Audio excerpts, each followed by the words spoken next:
Bonjour à tous les amis, bienvenue sur Astro pour Soi, une chaîne d'astrologie qui parle d'astro pour vous. Alors aujourd'hui on va commencer une nouvelle série de vidéos sur les signes du zodiaque. Et ben le premier signe du zodiaque c'est le bélier, donc c'est parti pour le bélier, let's go. On peut associer chaque signe à un principe, et pour moi le bélier il est associé au principe de vie et d'énergie. Ouais, je dirais même d'énergie, parce qu'au final la vie c'est juste une manifestation un peu particulière, beaucoup plus consciente de l'énergie. D'un point de vue psychologique, c'est le désir. Pourquoi c'est le désir? Parce qu'en fait le désir va mettre du mouvement. D'accord? Et c'est ce mouvement perpétuel que va chercher le bélier. Le bélier déteste stagner, il déteste être fixé, il déteste être dans une certaine forme de routine. On va voir à peu près, on va étudier après le bélier, son placement par rapport aux autres signes pour mieux le comprendre, vous allez voir, c'est assez simple.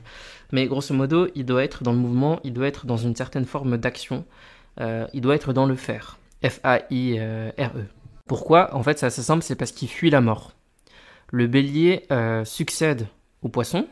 Alors, le poisson n'est pas spécialement relié à la mort, mais il y a une certaine forme de grand tout où l'individualité n'existe pas. On en parlera quand on fera justement le poisson.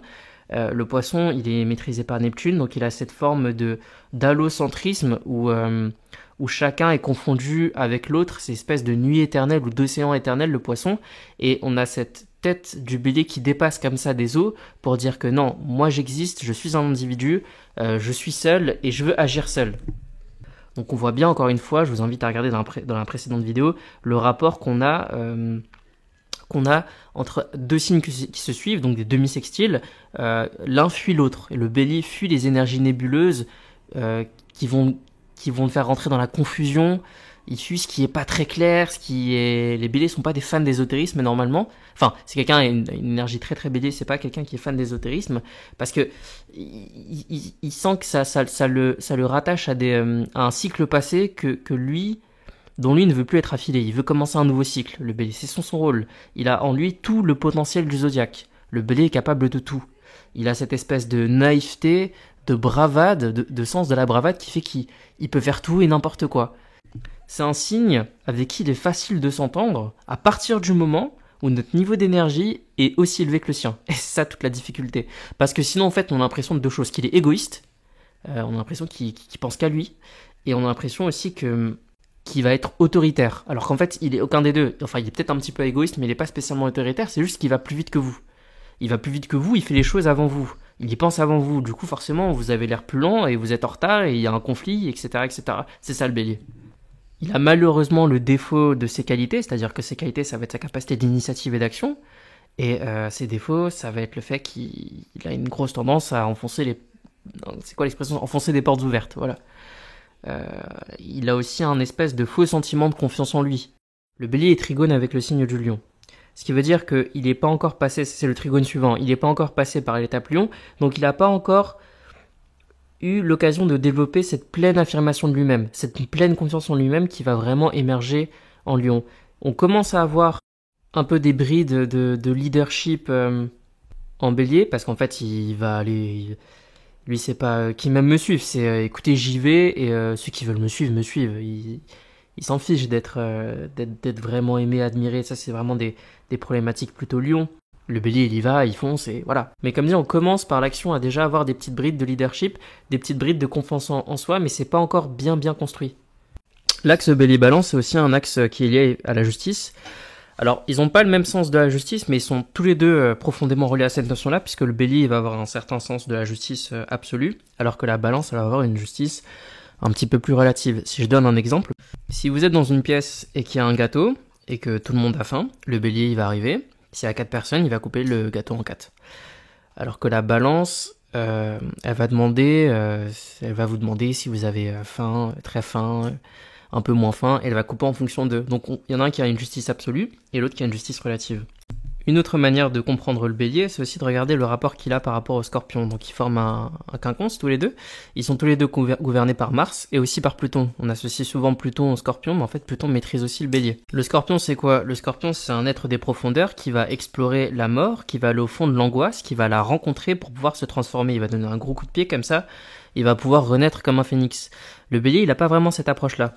Lui, il va en quelque sorte vouloir fuir la mort, fuir les angoisses. Il risque aussi de le rencontrer au moment de sa vie et ça va profondément le transformer.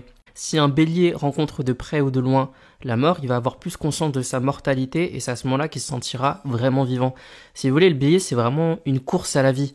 On peut avoir cette sensation-là avec les béliers que quelque part, ils ont un éternel sentiment d'insatisfaction parce qu'ils sont sans cesse à la recherche de leur désir, à la recherche de quelque chose à faire, à accomplir, comme si c'était pas suffisant. Et c'est avant tout parce que effectivement, ils sont en perpétuelle fuite de la mort. Ils doivent sentir cet influx de vie sans cesse circuler en eux. Sinon, ils ne se reconnaissent pas. Le problème du bélier, c'est qu'effectivement, il peut être un peu trop individualiste, parfois même un peu trop égoïste. Et il doit apprendre, du coup, de son signe opposé, donc de la balance, à être un peu plus dans l'écoute de l'autre, puisque pour arriver à ses objectifs, parfois, il faut une certaine forme de collaboration. Et il n'y a rien de plus important pour le bélier que, justement, l'objectif.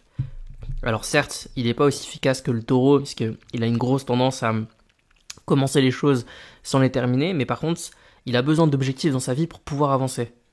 Et ce sens inné qu'il a de la confrontation, ça peut devenir au final un poids pour lui-même. Donc il doit apprendre de la balance à être parfois un peu plus dans le compromis. La balance est naturellement dans le compromis, de la même manière que la balance, elle doit apprendre du bélier que l'ordre peut naître du chaos. C'est-à-dire qu'il faut, si vous voulez la paix, préparer la guerre. C'est exactement l'axe bélier-balance. C'est-à-dire que préparer la guerre, c'est bélier, pour avoir la paix en balance. Donc le bélier, comme tout signe, c'est un signe qui a énormément de choses à apprendre. C'est parce que c'est un signe en plus, comme je disais avant, qui peut avoir une certaine forme de naïveté due au fait que c'est le premier signe du zodiaque. Donc il a pas d'expérience avant, il est neuf. Et c'est génial parce que ça lui permet d'avoir un certain sens du courage, puisqu'il n'est pas forcément conscient tout le temps du danger. Mais voilà, ça a des inconvénients parce qu'il n'a pas ce sens de l'expérience innée. Je parlais plutôt de l'égoïsme du bélier, et je peux même rajouter que cet égoïsme, en fait, c'est un égoïsme sacré. C'est-à-dire que le bélier, dans sa nature, il est extrêmement subjectif. C'est-à-dire qu'il a une difficulté à voir une situation autre qu'avec son propre point de vue. Il se met difficilement à la place des autres, le bélier. Encore une fois, ça va être la balance qui va le faire, donc à l'opposé. Lui, son rôle, c'est pas ça, c'est pas de se mettre à la place des autres, c'est du coup d'être dans cette pure subjectivité.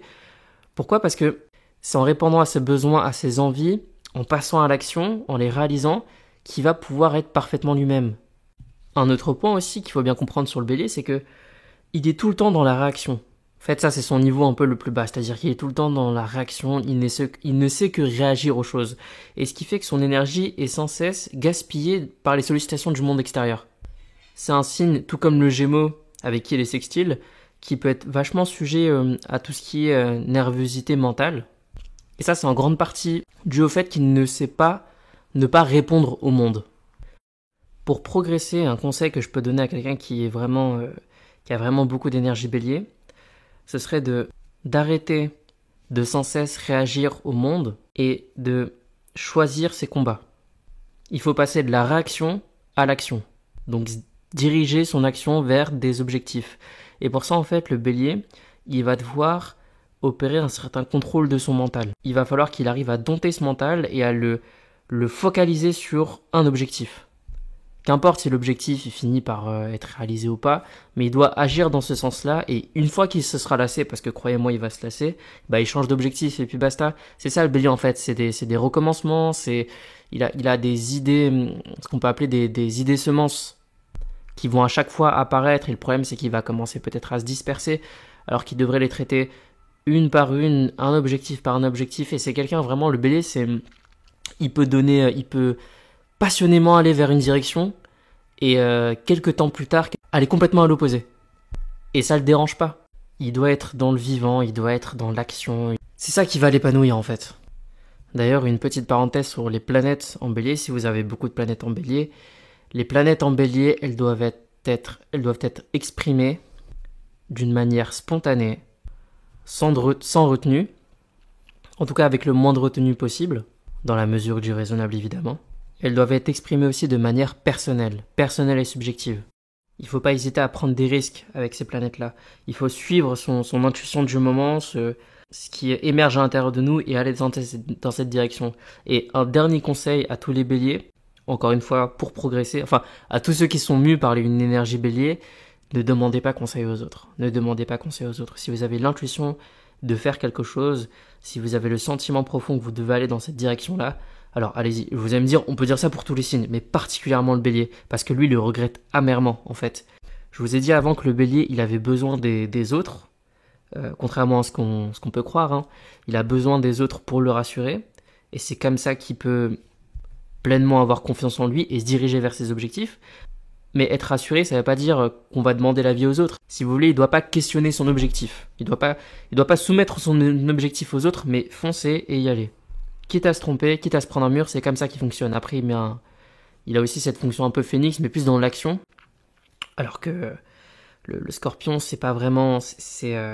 le scorpion, sa fonction phénix, c'est vraiment quand il a la rencontre de l'angoisse. Le bélier, sa fonction phénix, c'est à la rencontre de l'échec. Le scorpion et le bélier, c'est des signes martiens, donc ils sont capables de renouveau, c'est des signes martiens et plutoniens, donc ils sont capables de renaître. Ils ont cette puissance à l'intérieur d'eux, cette puissance de vie. Et je dirais même que la qualité première du bélier, ça doit être le courage. C'est vraiment un poste de franc-tireur, c'est lui qui commence le zodiaque en fait, c'est l'éclaireur qui commence le zodiaque. Il faut énormément de courage pour commencer cette roue de la vie. Donc voilà, à tous ceux qui ont beaucoup d'énergie bélier, je vous invite à suivre vos intuitions, à avoir le courage de croire en vous et de passer à l'action. Donc voilà, c'était tout pour cette vidéo. Je vous invite à lâcher un pouce bleu, un commentaire si vous avez des questions.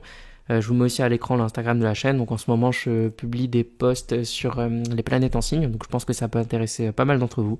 Donc voilà, n'hésitez pas. On se retrouve la semaine prochaine pour la vidéo sur les taureaux. Au revoir.